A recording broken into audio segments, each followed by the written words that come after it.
Lisboa no ano 3000, de Cândido de Figueiredo. Notas.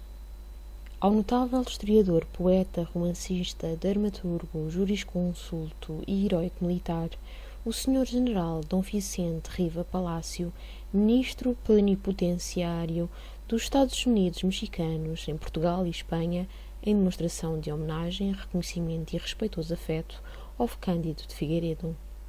Prefácio. Hipnotismo, ruínas da Europa, o omnipotente russo Ivan Levy, a civilização na Austrália, a Biblioteca Universal de Sydney, a prodigiosa obra de um sábio futuro, da Austrália ao Tejo. Quando o Dr. Dash anunciou ao público lisbonense várias cenas de hipnotização, tive desde logo um vivo sentimento de curiosidade.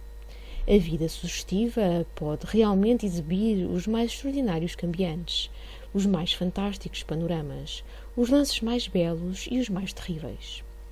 Aproximando-me do hipnotizador, senti ao mesmo tempo o medo e a atração do abismo, a ânsia do incognoscível, a sede de revelações sobrenaturais, e manifestei-lhe receosamente o desejo de uma experiência. O doutor anuiu, mas eu pedi a palavra para uma questão prévia, como se diz em São Bento, e parolei-lhe assim: Senhor Conde, nasci montês, criei-me entre as serranias da beira, bebi nas mesmas fontes onde se descendentaram os heróis que vingaram à fronte de Galba e fizeram rosto ao cônsul serviliano, e a este propósito ingeri no tímpano toda a história de Viriato. O grande caso, Sr. Conde, é que o sentimento da independência e da liberdade radicou-se em mim a tal ponto que me horrorizam instintivamente as caprichosas e arbitrárias sugestões de Vossa Excelência. Não consentirei jamais que a minha consciência seja estranha aos meus atos, e antes de hipnotizar-me, pretendo que Vossa Excelência se obrigue a não me sugerir palavras ou atos que não tenham a minha aprovação prévia. Concordou o doutor com as minhas reflexões e pediu-me que indicasse sugestão. Nesse ponto, desdobraram-se diante de mim os planos mais deslumbrantes. Que diria eu? Que deveria eu fazer durante o sono hipnótico? Ocorreu-me uma grande e legítima ambição: viver no futuro. Guindar-me ao vértice das civilizações vindouras e estirar a vista por todo o passado, abrangendo num lance de olhos todas as sociedades extintas e todo o quadro ingente dos progressos humanos. Devia ser um momento assombroso. Mas este plano, segundo o que me observou o doutor, era de execução dificílima. Para ler toda a história do futuro, seria mister um sono hipnótico de muitos meses ou de muitos anos, e à dificuldade acresceria o perigo. Tive que modificar a minha ambição. Visto que em poucas horas não é possível fazer a revista dos séculos, como se faz a revista do ano para os teatros de terceira ordem, desejo, Sr. Conde, que por 2 ou 3 horas a sugestão me transporte ao ano 3000 e que me coloque no ponto mais civilizado do mundo de então, podendo eu saber se ainda haverá memória do meu país e o que dele se pensa. Far-se-á o que deseja, rematou o hipnotizador. E sem pronunciar uma palavra mais, sentou-se defronte de mim, tocando nos meus joelhos com os dele. Abriu as mãos e espalmou-mas nas regiões temporais, obrigando-me a fixar os olhos no seu olhar vivo, penetrante e ao mesmo tempo imóvel. Senti percorrer-me o corpo uma languidez estranha e adormeci profundamente. Pelo que eu soube depois, o hipnotizador ordenou-me que fosse sentar-me junto de uma mesa e que, tomando uma pena, descrevesse tudo o que visse. Conservo e conservarei quanto escrevi durante o sono hipnótico, e é à vista desse escrito que posso contar hoje a assombrosa excursão que fiz durante algumas horas pelo mundo do futuro. Num dado momento, esvaeceram-se-me todas as memórias do presente. Perdi a consciência da minha primitiva personalidade e achei-me dentro de um grande veículo aéreo, um balão, ano 3000, em companhia de muitos milhares de passageiros que falavam todos a mesma língua, o Volapük. Descemos na Austrália, um pouco acima do lago Torrens. A Austrália era então a nação mais civilizada do mundo. Extraordinários cataclismos geológicos e grandes convulsões sociais haviam transformado enormemente os velhos continentes.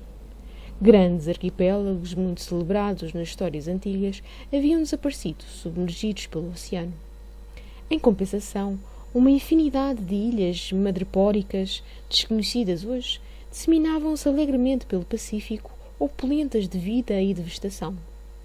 A Europa e a Ásia, como duas cortesãs decadentes, atestavam a inanidade das grandezas humanas, e tudo o que escapara aos cataclismos naturais e sociais constituía um feudo enorme, que reconhecia por seu único chefe sua omnipotência russa.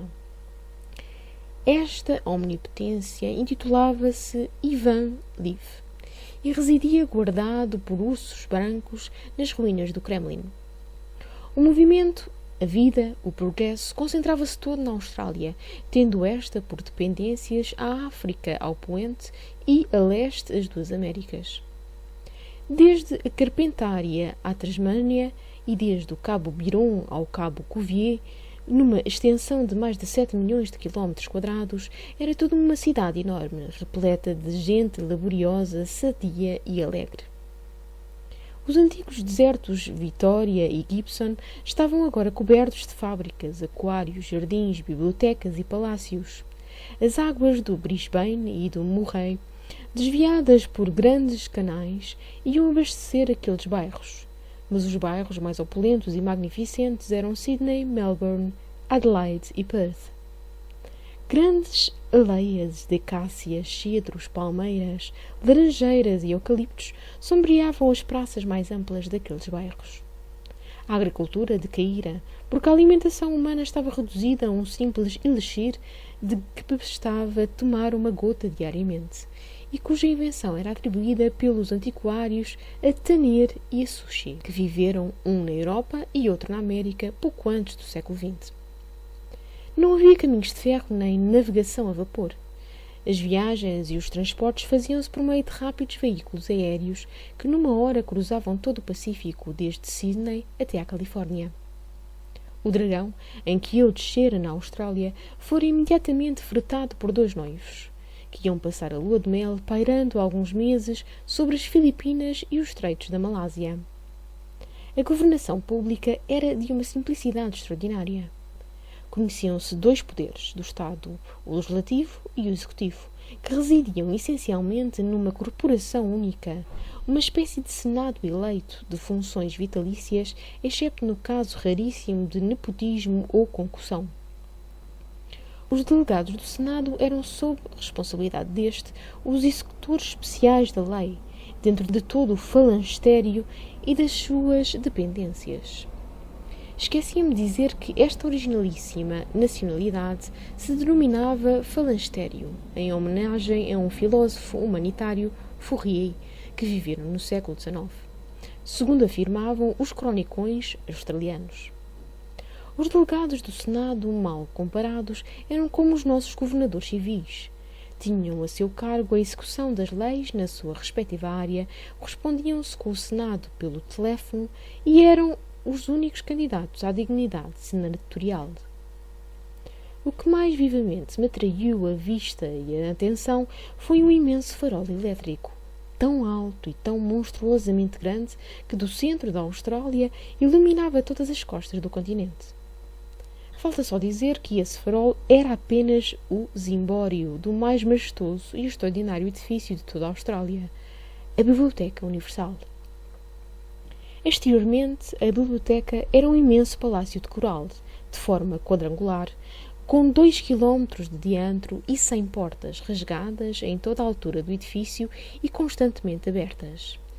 Os intervalos das portas compreendiam interiormente a biblioteca propriamente dita. Mas livros, propriamente ditos, não os havia. Eram enormes rolos de papel, dispostos, empilhados, como nos estabelecimentos de papel para forrar casas. Cada um destes rolos tinha um número de ordem, correspondente ao número que cada obra tinha no catálogo. Catálogo era uma maneira de dizer. Lá não havia catálogos como os nossos, em cada repartimento, isto é, em cada intervalo das portas, entendia-se, a toda a altura, um grande listão de metal branco, exibindo em grandes letras douradas os números e os títulos das obras contidas no respectivo compartimento. Não obstante a aparente justaposição dos rolos, qualquer deles podia sair dos seus lugares sem se alterar a posição dos demais. O visitante ou estudioso consultava o listão catálogo e, tocando no botão de um aparelho elétrico, fazia descer a obra que procurava. O rolo poisava numa grande mesa, onde se desenrolava depressa ou devagar, segundo a pressão que o leitor exercesse no botão do aparelho. O aparelho estava em comunicação com uma lâmina metálica, à volta da qual se enrolava a obra, e com outra lâmina que correspondia à margem oposta. Como é natural, entre as duas margens mediava maior ou menor extensão, segundo as dimensões da obra. Havia obra que daria 1 quilómetro, mas ao ler-se a lâmina exterior ia dobrando sobre si a parte lida, e quando se chegava ao fim da primeira página, a lâmina interior, que então se descobria, realizava a operação da outra lâmina, para que se lesse a segunda e última página. Nem escadas, nem contínuos, nem cadeiras, lia-se, escrevia-se de pé, toda a altura do peito, porque a ciência e a higiene assim o prescreviam. Em vez do contínuo, e junto de cada repartimento, permanecia um sábio que tinha o encargo de explicar durante 2 horas, em cada dia, as doutrinas científicas, artísticas ou literárias contidas nas obras que lhe estavam ao lado. Os sábios da biblioteca constituíam o corpo universitário, e pelas naves do edifício agrupavam-se os mais engenhosos mecanismos, maravilhas práticas da indústria, das ciências e das artes, poderosos auxiliares do ensino universitário. Este ensino, embora graduado, compreendia todos os ramos de conhecimentos humanos, desde a instrução elementar até à mecânica celeste. Todas as obras da biblioteca, originais umas e das outras, estavam escritas no idioma universal, o valupo que todos podiam ler e entender. Procurei o listão catálogo, que tinha por título geral Viagens, e tive tentações de ler o número 98.765, porque eram as digressões no extremo ocidente, pelo sábio Terra Marique. Toquei no botão elétrico e, momentos depois, devorava com avidez uma obra curiosíssima em forma de cartas. Era nada menos que a descrição geográfica, histórica, sociológica e etnográfica das extremas regiões ocidentais, de que se conservava uma vaga reminiscência, como das lendas que ouvimos na meninice. Terra Marique saíra de Queensland no seu balão de recreio, com uma numerosa comitiva de operários e estudantes, ao 5º dia da 20ª lua do ano 1995. E demorara-se algum tempo na Anatólia e na Sibéria, realizando escavações e investigações interessantíssimas. Aproximara-se do Báltico para obter de sua omnipotência russa a permissão de visitar as ruínas ocidentais, desde o Reno até Gibraltar, e achava-se à beira do Tejo no primeiro equinócio do ano 3000. Sobretudo, as cartas que ele data das ruínas portugalenses excitaram em mim o maior interesse e a mais natural surpresa. E, como escrevi quanto pude ver e ler até que o Dr. Daz me despertou cruelmente para os tristes esplendores da atualidade, não posso esquivar-me a tornar públicas algumas destas cartas. Não obstante a seriedade e a imparcialidade do sábio australiano, há por vezes nas suas palavras uma fraqueza tão rude a nosso respeito que, pelos menos por agora, não reproduzirei o que mais possa ferir as suscetibilidades nacionais. Se eu fizer a edição definitiva das cartas, resolverei se devo ou não manter prudente reserva de agora. E dito isto, vou ceder a palavra a Terra Marique. Cândido de Figueiredo. Lisboa, no ano 3000. Digressões no extremo ocidente. Cartas de Terra Marique ao sábio Policosmo da Universidade Central da Austrália. Carta 1. Os ermos ocidentais. Um pescador de pérolas nas berlengas. Um cenobita nos Açores. Recordações de Portugal, Camões, a decadência à morte. Querido mestre e amigo, escrevo das ruínas do castelo a 38 graus e 42 minutos de latitude boreal e a 160 graus 24 minutos de longitude ocidental do meridiano de Sydney. Aqui foi Lisboa. Quando me despedi de sua omnipotência russa, norteei a minha bússola e dirigi-me ao ponto de onde descrevo, convencido de que, na bacia do Tejo, encontraria alguns indígenas que me auxiliassem nas investigações que me preocupam. Não obstante a profusão de mapas geográficos e topográficos, parecia-me indisponível um guia que melhor conhecesse o território e as tradições do país. Não encontrando ninguém, equipei o balão e fui parando sobre a costa até acima do paralelo 39. Deparando-se-me, então, nas ilhas de Perlingas, um pescador de pérolas, não indígena, mas australiano, que percorre todos os meses o litoral da Europa, da África e da Austrália e que me deu esclarecimentos úteis. Segundo as suas indicações, a população portugalense não se extinguira totalmente e, pelo menos nos Açores, havia ainda alguns representantes da velha nacionalidade ocidental. 20 minutos depois tinha eu descido no Vale das Furnas, na ilha de São Miguel, onde o tamanho dos terrenos e o alvejar de algumas habitações dispersas me revelaram a distância a que quer que fosse de vida atual. Efetivamente, no mais cônsul do vale, um respeitável cenobita assomou à porta do seu casebre para me receber e à minha comitiva, porque alguém lhe havia anunciado a aproximação do nosso veículo aéreo. Tive grande dificuldade em o compreender e em me fazer compreendido, porque embora o nosso vocabulário valupuque tenha as respectivas equivalências para todas as línguas mortas, a linguagem do cenobita não era portuguesa, nem francesa, nem inglesa, nem italiana, mas um misto caótico de todas estas. Felizmente, o cenobita, que dava pelo nome de Reliquiano, conhecia largamente as tradições de Portugal e possuía uma vasta coleção de histórias e memórias. Por mais difícil que fosse a interpretação das suas palavras e dos seus livros, vi nele um Cicerone imprescindível, e com ele e com os seus livros voltei ao esteiro do Tejo, sobranceiro ao qual ergui a tenda de onde te escrevo. Antes de proceder às explorações e investigações que mais me interessam, quero traçar-te em 2 palavras a história do pequeno país que foi capital da cidade cujas ruínas me cercam. Portugal, um país microscópico de origem neovigótica, pôde manter a sua autonomia por 10 séculos. Meado, porém, o século XXI, já quase nada existia daquela nacionalidade que teve na história alguns momentos de robustez e prestígio. Dizem que foi um português quem mostrou aos povos ocidentais o caminho marítimo das Índias. A Ásia e a África estremeceram perante os navegadores portugueses. As nossas bibliotecas ainda hoje consignam o nome de um português de gênio, Camões. E nas tradições do Ocidente ainda não morreu o nome de um estadista a quem todo este país, especialmente Lisboa, deviu assinalados serviços.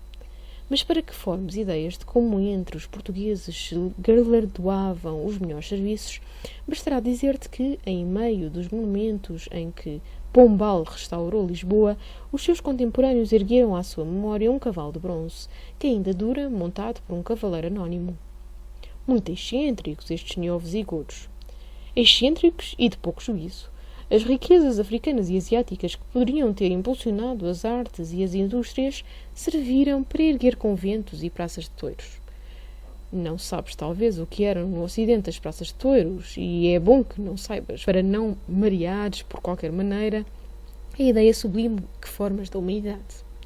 Nos princípios do século XIX, Portugal sentiu uns vagos pruridos de civilização e começou a golpear os privilégios das classes, a humanizar-se, porque assim o diga, e a demandar indecisos ideais que já ficavam longe dos povos verdadeiramente selvagens.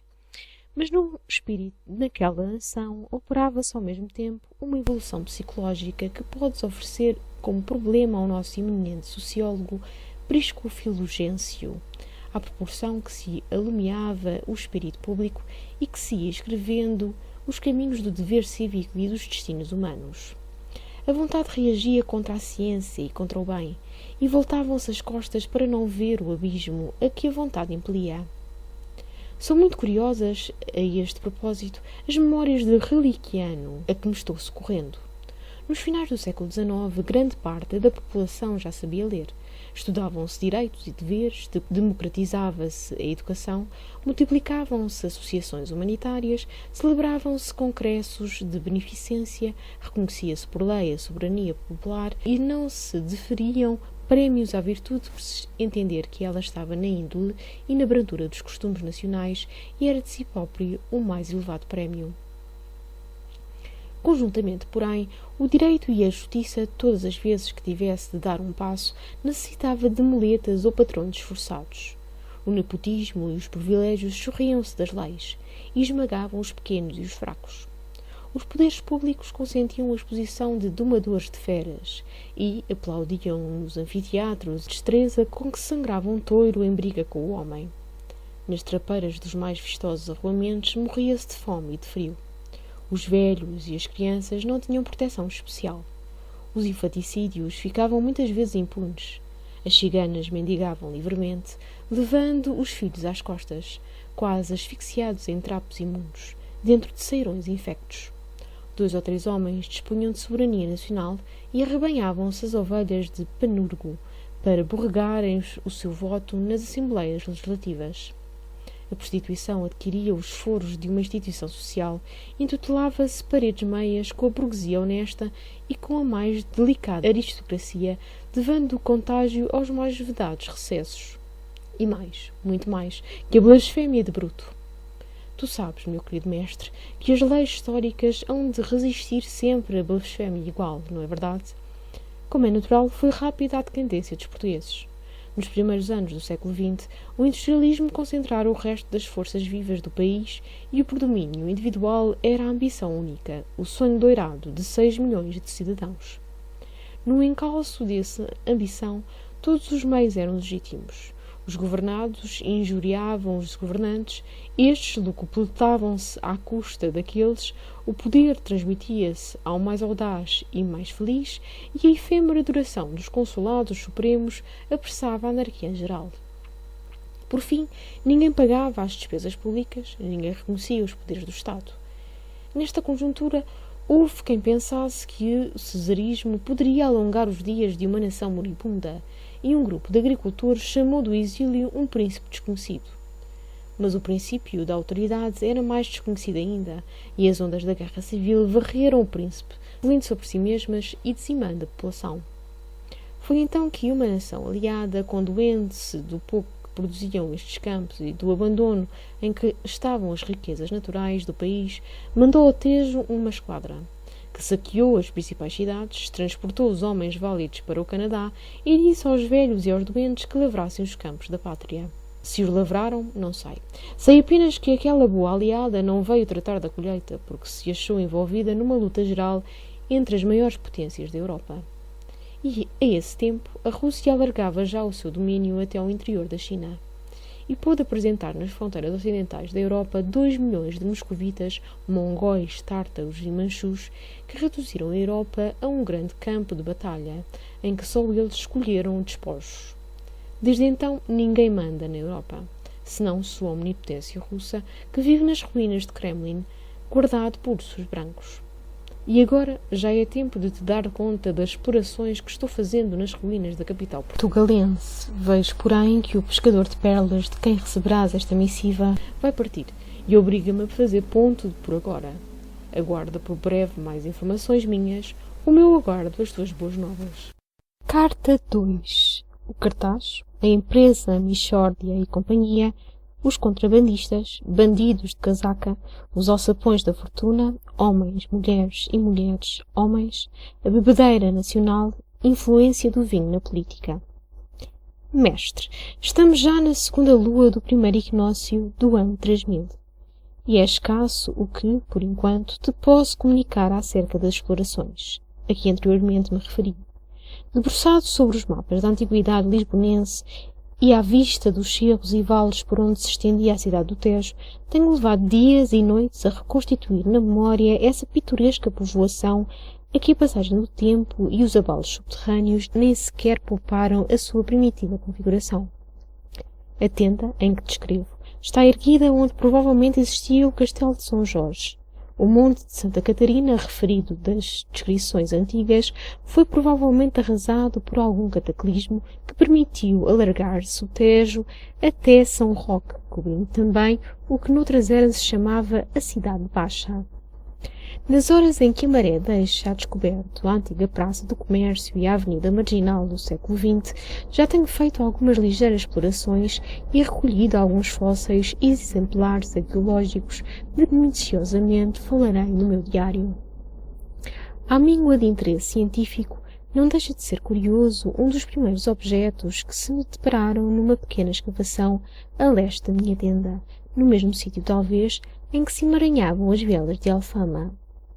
É uma prancha, ou lâmina, petrificada e recoberta de calcário e grés de formação marina.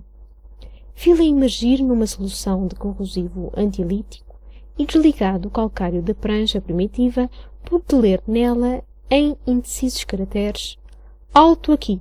Legítimo vinho do Cartacho."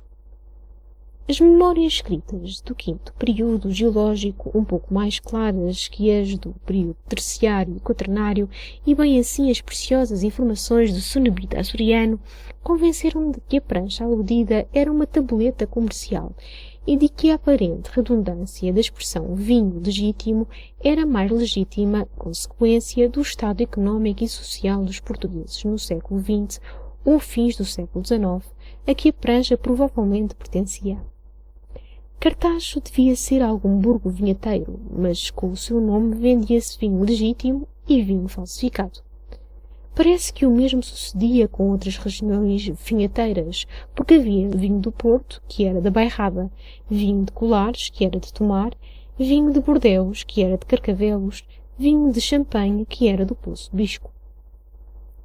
Este quiproquo industrial estava tão radicado nos costumes do povo e no interesse das grandes indústrias que, quando um governo julgou indispensável dar o nome às vacas e pôr os pontos nos is, como então se dizia, uma empresa poderosa, Michórdia e companhia, fez uma revolta que obrigou o governo a cantar a palinódia e deixar correr o marfim.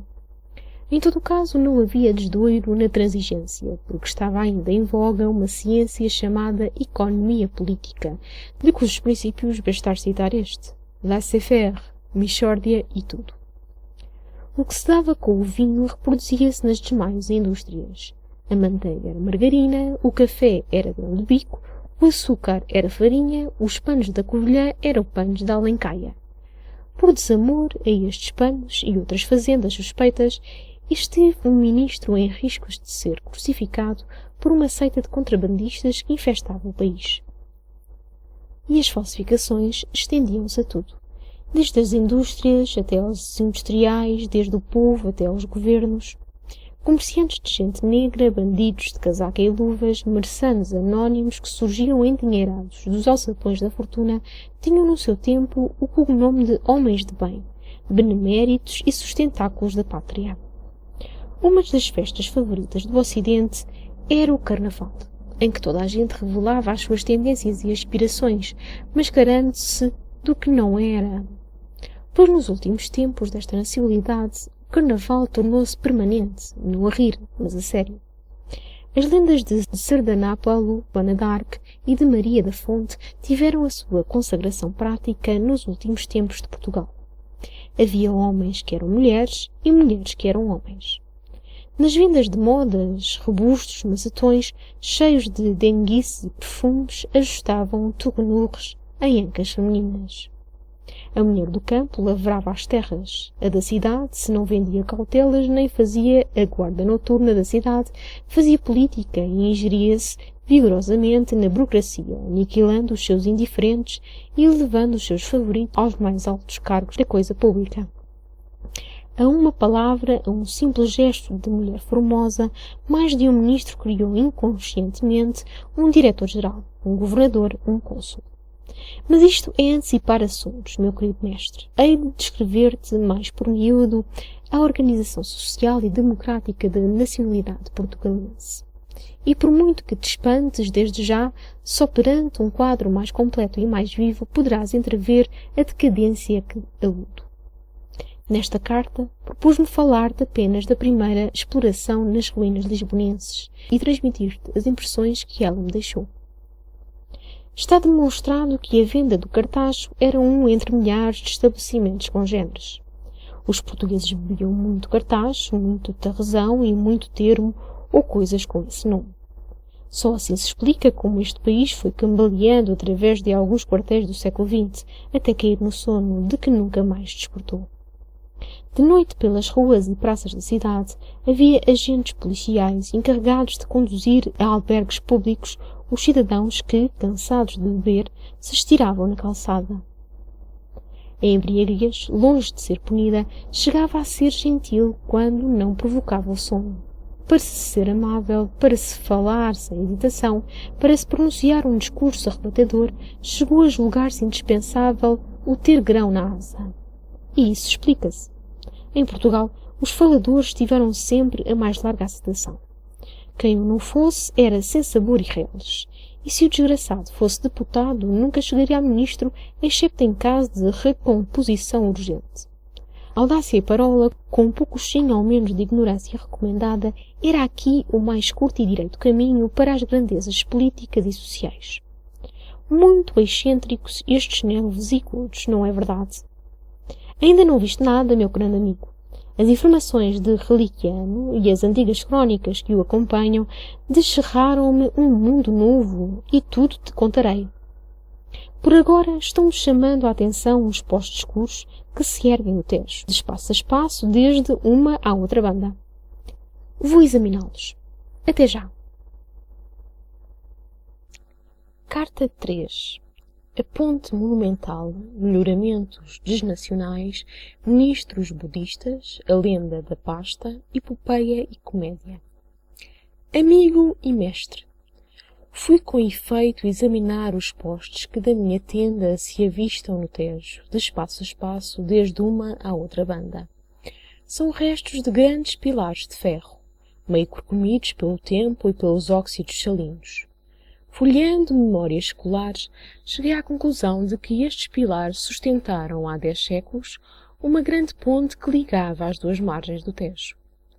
É difícil verificar-se hoje a quem pertenceu a iniciativa daquela construção, realmente notável. As relações e monografias coevas falam vagamente de um construtor nacional, Paes, como sendo o primeiro que forneceu um plano execuível para a famosa ponte. Parece, no entanto, averiguado que os portugueses não acreditaram jamais que santos da casa fizessem milagres e que aceitaram o primeiro ou segundo plano que apareceu firmado por um ou mais nomes estrangeiros. Timbravam de patriotas os portugueses, mas tinham uma adoração fetichista por tudo que lhe viesse de fora, desde os toureiros e cantores de opereta até aos trajes de gala e aos planos de construções nacionais. Nacionais, digo eu, por se realizarem dentro da nação, mas foram de ordinários estrangeiros os construtores das obras de que mais se envaidecia o país. A velha e grande ponte fizeram-na, pois, estrangeiros, que por muitos anos lhe auferiram os melhores lucros. Não devo, porém, ocultar-te que os governos nem sempre negaram o seu apoio aos grandes melhoramentos materiais. Mas tal apoio não era, nem podia ser vulgar, porque exigia rara coragem e disposição para o sacrifício e para os golpes da calúnia. Ministro que parecesse com ânimo para grandes empreendimentos, que tivesse a coragem de cortar fundo nos abusos que o rodeavam, que zelasse a sério os rendimentos do Estado, fiscalizando as receitas, embaraçando as falsificações industriais e despertando os devedores remissos, acendia desde logo a eloquência do rancor e assolava as matilhas que constituíam a guarda de honra dos corrilhos de seita. Como natural consequência desses processos, para que o ministro passasse por exemplar, fashionable, aplaudido de gregos e troianos, devia ter uns laivos de filosofia budista e não incomodar a consciência nem a legislação sobre as necessidades do Estado e o dever dos estadistas. E assim, os ministros mais prudentes eram os que nada faziam, arriscando-se apenas a fazer tolice, quando um diretor de semana, uma favorita ou um contínuo lhes aproveitava a habitual sonolência para lhes introduzirem arteiramente na pasta uma ilegalidade ou uma expoliação sob color de decreto. Muito provavelmente não sabes o que era a pasta. A pasta era o velocino de ouro dos tempos mitológicos da Grécia, frotas de jasões que olhavam os mares em demanda do carneiro precioso. A pasta era o verdadeiro santo graal das lendas medievais.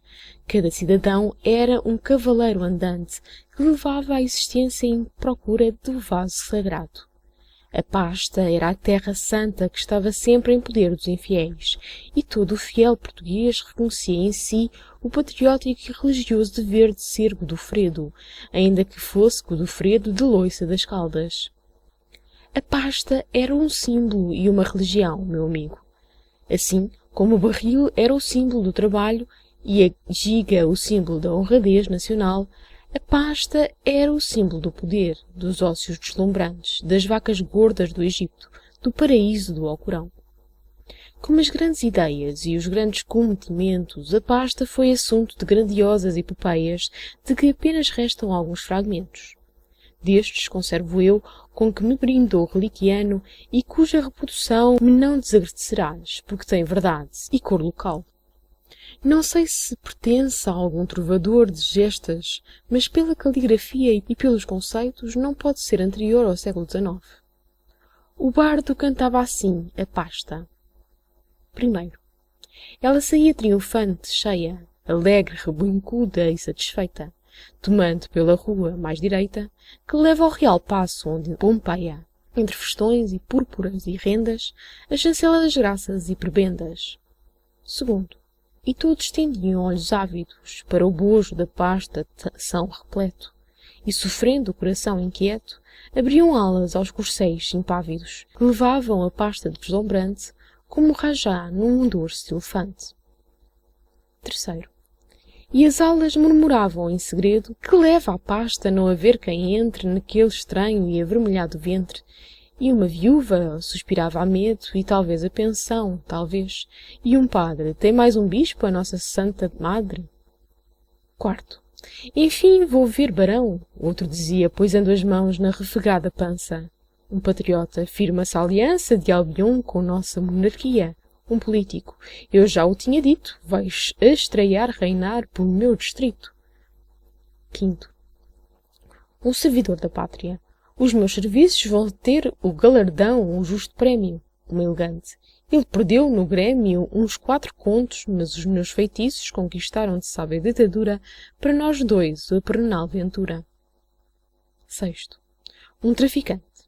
Temos já governo que remunera amigos prestadios. Entro na alfândega e o cunhado e os tios lá entrarão quando chegar o inverno. Um proletário. Mesmo assim, servente, já se pode ter casa e cama quente. Sétimo, um sábio, quase a crer na providência. Até que enfim houve um ministro amigo que me viu e que me disse lá consigo, não é bonito esfomear a ciência, e por decreto vai mandar-me em breve tratar de bombas, que é ofício leve. 8. E a pasta prosseguiu o meu caminho. Serena e impermeável, quando a abriram, um rato e uma grande ruche dela saíram, um cônego, um fiscal, um barãozinho, um sino, 3 comendas, uma estrada, um escândalo relês e mais nada. Sendo as coisas assim, como se refere nas epopeias, a comédia política em Portugal devia ser muito divertida para os espectadores. Tinha apenas o inconveniente de não ser edificante, porque ninguém aproveitou as lições a não sermos nós, que hoje podemos moralizar a história.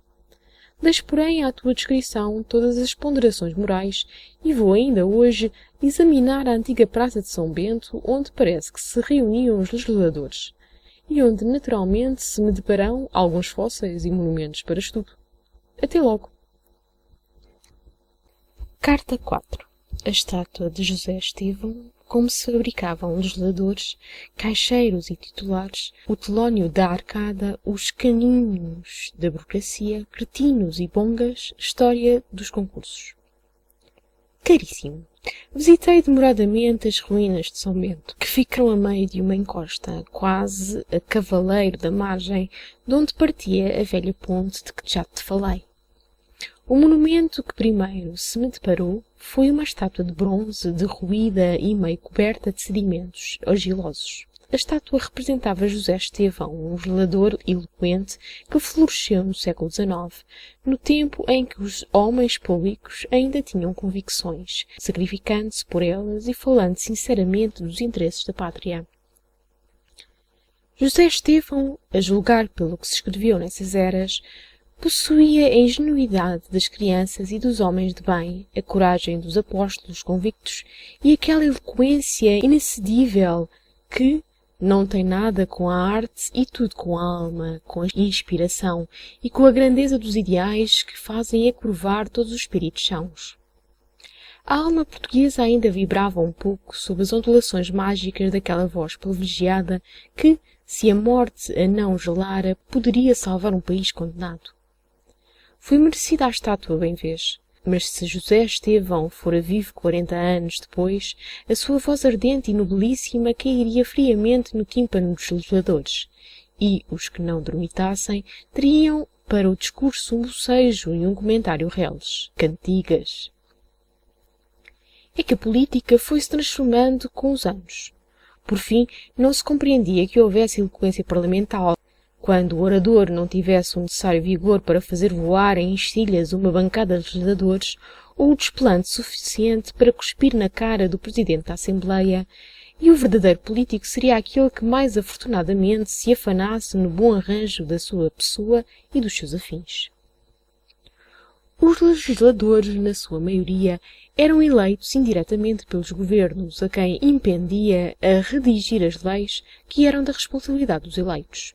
Consequentemente, os predicados de um legislador eram de uma simplicidade extraordinária, e assim, a par de um ou outro erudito, de um ou outro publicista, o diploma do legislador era emprestado graciosamente a caixeiros de balcão, recoveiros, arraiais e cabos de esquadra. Verdade é que, a pouco trecho, os cabos eram generais, os arraiais eram almirantes, os recoveiros eram banqueiros e os caixeiros eram marqueses. Não se discutia o ponto de partida, a questão era subir e chegar. Aceitavam-se os factos e, segundo o consenso geral, harmonizavam-se perfeitamente com a índole da democracia. A única dificuldade era evitar que, ao mesinheiro convertido em alta potência, não se desse nome que recordasse as mesinhas. Para obviar a dificuldade, criaram-se expedientes vários. Ao mesinheiro, por exemplo, impunha-se oficialmente a crisma de conde de qualquer coisa ilustre. Um Santos bacalhoeiro passava a chamar-se conselheiro Dias Santos. Domingos houve que foram comendadores quando na organização predial já não havia comendas nem feudos. A um Semana que curava flatos e erguia a espinhela, chamou-se Doutor Semana. E até os meses serviram para batizar as grandezas anónimas, dizendo-se geralmente o Diretor Janeiro, o Inspetor Fevereiro, o Pescador Maio. Uma vez guindadas aos intermúndios da prosápia social e burocrática, as nulidades da véspera davam-se particularmente a longos ensaios para falar de papo, e varriam da memória todos os seus conhecimentos, desde conselheiro para baixo. Barbeadas, eretas, solenes, à semelhança de mumos mascarados de Júpiter, eram inacessíveis à humanidade do seu bairro e aos peões da sua antiga igualha. E, quando se dignavam a palmilhar o asfalto da cidade, os candidatos a escriturários e os pacóvios de todos os matizes abriam alas respeitosas, murmurando com reverência: Senhor Comendador, Senhor Conselheiro, Senhor Marquês. E o Marquês, e o Conselheiro, e o Comendador aprumavam mais a espinha, aproximavam-se da aba do chapéu, o dedo indicador, e orientavam-se para a arcada. A arcada era a bolsa pública, em que se cotavam as celebridades daqueles tempos. O prólogo das crises políticas, dos sindicatos e da comédia da alta vida e da alta finança representava-se na arcada. O cavalo de bronze, que o reconhecimento público ergueu à memória de Pombal, assistia impassível aos falários dos grupos. As majestades momentâneas subiam às secretarias e as ondas do Tejo espreguiçavam-se na lama. E o semana, e o domingos, e o dias santos, e o fevereiro, e o maio, e o natividade, e o cebola, devidamente crismados com títulos vistosos e transformados agora em árbitros da coisa pública, guiavam arteiramente as suas combinações pelos escaninhos burocráticos, em que se baralhavam os memoriais e as alpacas num jogo complicado de trunfos, biscas, tolice e patronato. O jogador que melhor conhecesse as cartas e contasse com algum mérito próprio, como o Maio, era degradado para as regiões da retórica, ou para o país dos ingênuos, e o bolo era repartido pelos afilhados dos jogadores mais felizes, mais ineptos e de consciência mais elástica. Os fevereiros e os natividades davam-se as mãos para atravancar a passagem e o acesso a todos os importunos que valessem alguma coisa e pudessem sombreá-los. E assim, aqueles que um cego acaso ou um braço de mulher ou os esforços inconscientes do prefeito de um burgo elevavam às eminências sociais, desvelavam-se tenazmente em rodear-se de cretinos, que os não excedessem na craveira intelectual e que lhes garantissem o predomínio de uma bonga em aringa de cafres. Tal garantia e tais intuitos eram, uma vez ou outra, contrariados por uma formalidade legal a que se dava o nome de concursos. Uma vez ou outra, e não em geral. Em geral sucedia uma de duas. Ou o ministro despachava em petto, previamente o sobrinho, o cunhado ou o afilhado, e nessa hipótese o resultado do concurso era indiferente para a nomeação definitiva, ou a nomeação dependia da classificação superior, e os candidatos analfabetos tinham ao lado, por trás de um reposteiro, um espírito santo de alpaca que os convertia momentaneamente em mesofantes e picos de mirandola, e infundir-lhes o saber preciso para discorrerem de omnis scibili e desbancarem os enciclopedistas do século XVIII. Entre os livros do Reliquiano há uma interessante monografia, a História dos Concursos em Portugal, e não resisto à tentação de te referir a alguns dos seus episódios mais edificantes. Podes rir-te à vontade, porque ninguém hoje sente os lastimosos efeitos dos episódios que leste. É essa uma das grandes vantagens da história, podermos assistir em espírito ao desmoronar das sociedades sem que venha ferir-nos o ouvido o tripúdio dos impenitentes e as imprecações das vítimas. E tudo isto a propósito de uma estátua. Mas é que, realmente, enquanto se não adiantarem mais as minhas explorações, os assuntos escasseiam-me e vou discorrendo ao acaso familiarmente, como quando conversamos juntos nas naves da Universidade Central.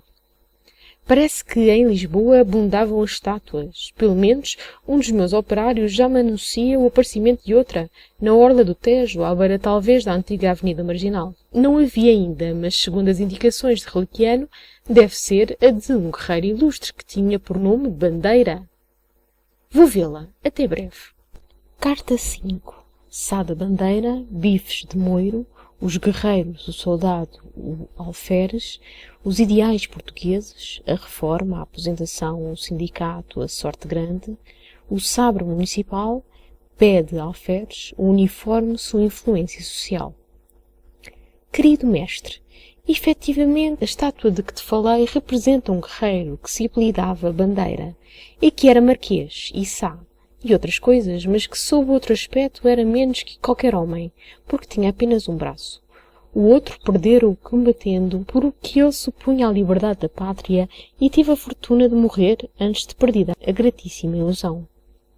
Teve guerreiros esforçados este pequeno país. Conta-se até que o seu emancipador, Afonso, não se alimentava senão com bifes de moiro, magistralmente cozinhados em Santarém, em Lisboa. Outro chefe português, quando já se não caçava um moiro ou um judeu para assar nos brasidos da Inquisição, sentiu a nostalgia do Acepipe e atirou consigo para as terras da Moirama, morrendo de uma indigestão em Alcácer Quibir. Quando se convenceram da impossibilidade de perpetuar a iguaria, os portugueses molharam a sopa em sangue de espanhóis e franceses e por fim lançaram-se uns contra os outros, porque a religião dizia a estes, mata, e a liberdade dizia àqueles, esfola.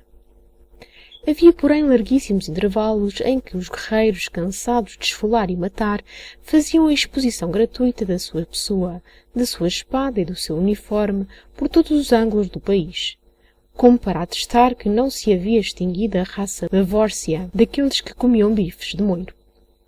Exposição gratuita? Não disse bem. Os guerreiros em tempos de paz eram largamente estipendiados e o estipêndio sobrevivia ao uniforme, porque a reforma garantia a subsistência e dispensava os serviços de exposição. Como consequência, o ideal de 2.250.000 portugueses era a reforma. Como a aposentação era o ideal de 2.250.000, havia também 2.250.000 que tinha por ideal o sindicato, e o ideal dos restantes era a sorte grande. Somados todos estes ideais, cifravam-se em viver sem trabalhar. Os que atingiam convertiam-se em sátrapas, que dormiam desde a madrugada ao lusco-fusco para se absorverem nos mistérios da noite e defrontarem os seus diamantes com o brilho das estrelas do céu e da terra. Os que não atingiam eram novos prometeus, que, amarrados ao destino, sentiam devorar-lhes as entranhas um abutre invisível e implacável. Entretanto, não se pode dizer que a reforma fosse o ideal exclusivo de todos os guerreiros em férias. Pelo menos havia entre eles duas categorias, o soldado e o alferes, que de outra forma repartiam os seus cuidados. Notarei de passagem que eram variadíssimas as categorias militares, e mais ou menos numerosas, segundo a elevação do posto.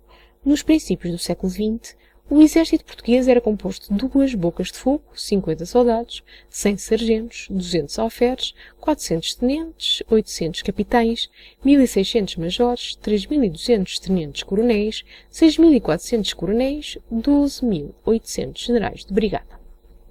De todas as categorias, as mais características eram os de soldado e alferes.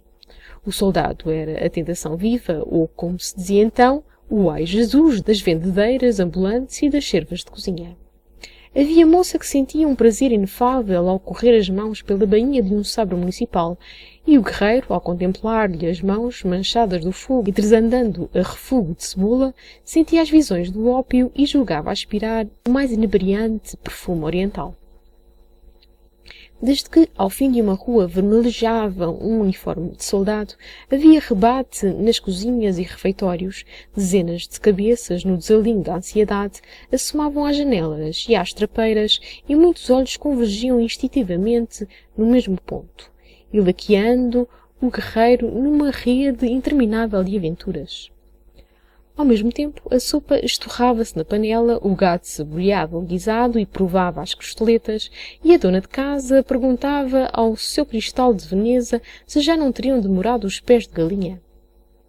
E o guerreiro triunfante e feliz contava à noite na tarimba, ao 29 da quinta, a história dos seus feitos e conquistas que deixavam a perder de vista as proezas do Albuquerque terrível e do Castro forte. Meses depois, a imprensa linguareira noticiava que em vários sagões e bicos, e até em barris de lixo, apareceram vários recém-nascidos de procedência misteriosa. Mas o alferes não se confundia com os guerreiros da ínfima escala. Embora não exercesse menor prestígio, só excepcionalmente tomava a cozinha por campo de batalha. As suas vistas mediam todos os andares dos prédios burgueses. A sua estratégia abrangia os passeios públicos. Nos seus planos entravam essencialmente os templos, os teatros e as praias. Conhecia-se em tudo o alferes, até no andar. Fazer pé de alferes era o predicado mais gentil dos moços esperançosos. Não permitiam as leis a poligamia nem a poliandria. Mas a multiplicidade de amoricos num peito de alferes era a primeira e mais inevitável das configurações de um guerreiro. Era desmedido o domínio de cada alferes. Verdadeiro senhor feudal da burguesia feminina. Os pais de família olhavam-nos de soslaio. As tias viajavam as fechaduras e os moços de fretes, as mamãs estarreciam-se de susto e as meninas alvoroçavam-se de esperanças e incertezas. Passara o tempo em que as jovens lílias tinham por alvo o amor e uma cabana. Em todos os corações femininos dos quintos andares só cabia por fim esta aspiração. Um piano e um alferes. O piano era o prelúdio da marcha, o alferes era a música da vida. Desejas certamente que eu te desvendo o mistério desta influência magnética exercida outrora pelos guerreiros em férias. Mas não penses que vou falar-te do seu espírito ou da sua beleza. Não se ocupam disto as memórias coevas. E o que pude averiguar é que o soldado e o alferes não precisavam de outros navios nem de outras seduções além do seu uniforme. Houve até um alferes que, por ter despido o uniforme na noite das suas núpcias, viu fugir-lhe a esposa no dia seguinte. E um cronista daquele tempo conta que uma noiva exigira do seu par que não se separasse do uniforme durante a lua de mel. Tu não imaginas o irresistível poder que as aparências em geral e os uniformes em particular exerciam nos espíritos portugueses da decadência. O uniforme reagia exatamente contra a uniformidade dos trajes. Para que não houvesse uniformidade é que se criou o uniforme. Este separava as classes e até as categorias de cada classe. E tal distinção era universalmente acatada, enquanto universalmente se proclamava e aplaudia a extinção das classes e a abolição dos privilégios. Mas, de facto, as categorias sociais subiam a tal número que a imaginação ocidental, se bem que poderosa, teve que confessar-se impotente para criar uniforme em todas as categorias, e aceitou para certos cidadãos e para atos solenes da vida social uniformes que haviam sido o traje habitual de gerações extintas.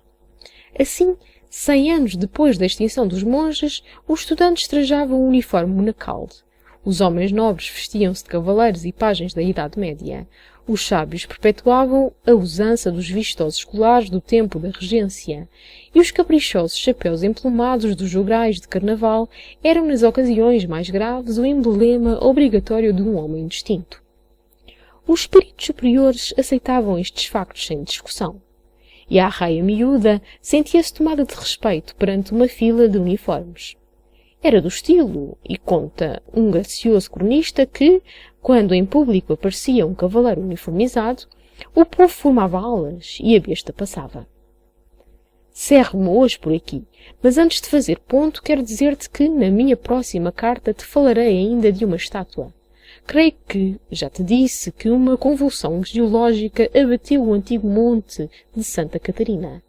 Na vertente dessa depressão, onde se deveria existir o bairro de São Roque, pude descobrir, soterrada e mutilada, uma estátua que representava o poeta a que noutra carta aludi, e cujo nome é ainda hoje o vivo reflexo da arte portuguesa. Falar-te-ei, portanto, de Camões e de letras portuguesas, o quanto me permitam os ensinamentos de Religiano e os livros que o acompanham. Pensa em mim e vive para todos.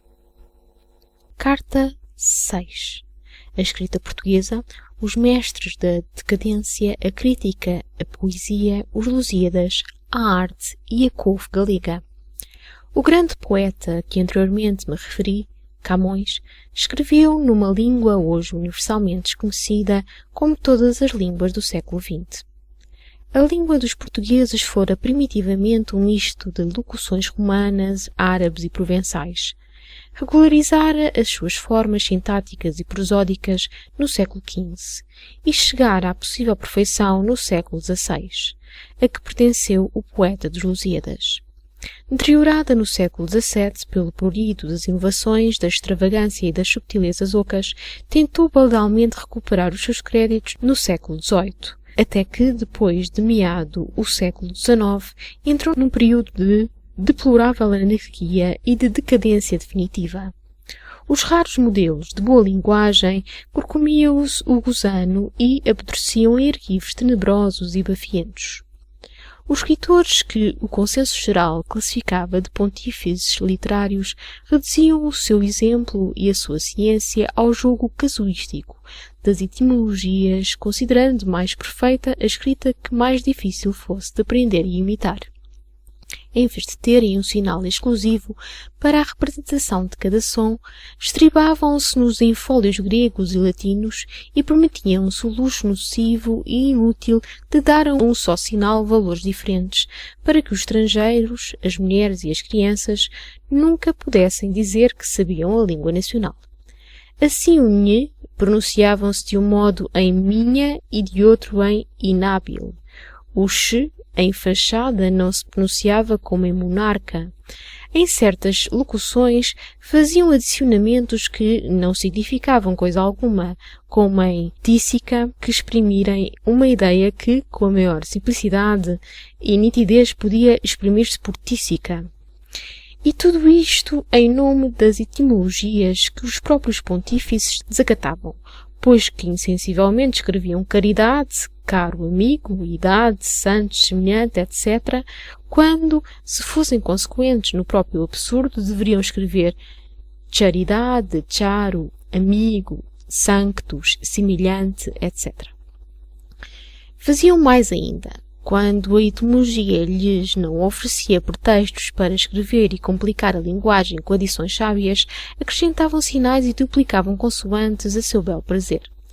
De forma que eram vulgaríssimos ver-se um patriarca das letras escrever carrir, sarrir, falar, fiago, sacristão, quando não havia razão nem obra de pretexto para se não escrevesse cair, sair, falar, tiago, sacristão. É esta anarquia para que se não olhava ainda nas esferas mais ilustradas, mas que era já um grande passo para a ruína da língua, acrescia o caos, em que atropelavam a linguagem os escritores que, antes de o serem, não estudaram o seu idioma. A ânsia do renome, a pressa da celebridade, sacrificava as mais evidentes aptidões, atirando os sedentes de glória das bancadas da escola primária para as arenas do jornalismo, do romance, da crítica e da poesia. Não podes imaginar o que se disse e o que se escreveu por esses tempos. A linguagem chegou a ser uma algaravia inextricável, de onde a gramática e o bom senso fugiam espavoridos e horrorizados. A crítica tornou-se uma faculdade puramente individual pela ausência de princípios e de orientação. O crítico A celebrava a apoteose daquilo que, para o crítico B, era a suprema toleima. Num dia todo o Ocidente aclamava um herói e momentos depois o herói era recenseado na confraria dos ineptos ou dos infames. O romance era a fotografia da linguagem do tempo e o estimulante de paixões reles. A poesia, ou antes o que se crismava com este nome, era por via de regra a extravagância metrificada a palmos em gíria de estudante cábula. E contudo, meu amigo, Portugal teve uma literatura. Pode até dizer-se que todas as belas artes, a poesia foi a que maior número contou de notáveis artistas. Em parte explica-se o facto pela influência de tradições aventurosas e pelo cálido temperamento e vago sentimentalismo das gentes ocidentais. Teve, pois, muitos e bons poetas este pequeno país. A todos, porém, sobreleva Camões, pela relativa perfeição artística da sua obra, pela grandeza da sua alma ardente e devaneadora e pela crisolado patriotismo que repassou o seu poema. Nunca se fez um poema tão nacional e tão patriótico como os Lusíadas. A Ilíada e a Eneida são prejudicadas pela fábula. A Divina Comédia é uma fantasia imortal, mas uma fantasia. A Jerusalém e o Orlando e o Paradise Lost e a Messíada absorvem-se no misticismo ou na contemplação de proezas de estranhos. A Henriade representa uma hora de ócio de um filósofo demolidor. O Fausto é um problema de verso. Só os Lusíadas são a encarnação brilhante do espírito da pátria, da aspiração nacional, das glórias de um povo, que morreu desconhecido e desprezado, mas que, sendo dos mais pequenos do mundo, soubera tomar as proporções do maior povo do velho continente. Seguidamente ao brado patriótico dos Lusíadas, o país perdeu por 60 anos a sua autonomia e por tal forma se habituou à independência que proscreveu a musa do patriotismo, como se os cantos livres da pátria fossem uma banalidade râncida e piegas. A musa nacional deu-se depois ao inofensivo labor de reconstituir a Arcádia, mas povoada de pastores que, em vez de agresta avena ou frauta rude, tangiam a lira, um instrumento célebre de que ainda não pude descobrir vestígios. Quando a voz dos poetas já não chegava aos ouvidos de ninguém, a musa desgrenhou-se, compungida, nefrótica, fantástica, e deu-se a fazer baladas e trinos e melopeias com acompanhamento de piano. Esteve a ponto de morrer de clorose, mas foi restabelecer-se no campo, e de tal maneira se afeiçoou às coisas da natureza que passou a cantar a cenoura e couve galega, comprazendo-se aos serões em estudar a filosofia de Epicuro. A linguagem da poesia, quando não era sibilina, como nos poemas de Rosolino, era, como nos poemas de Jaime José, tão natural que parecia prosa, mas prosa sem normas, em que o sublime era grotesco e em que o simples e o natural era um soro childro de miolos sem vida. Das coleções de Reliciano separo um fragmento poético para que melhor entrevejas a índole e a linguagem da poesia da decadência. Lê e arquiva, que vale a pena.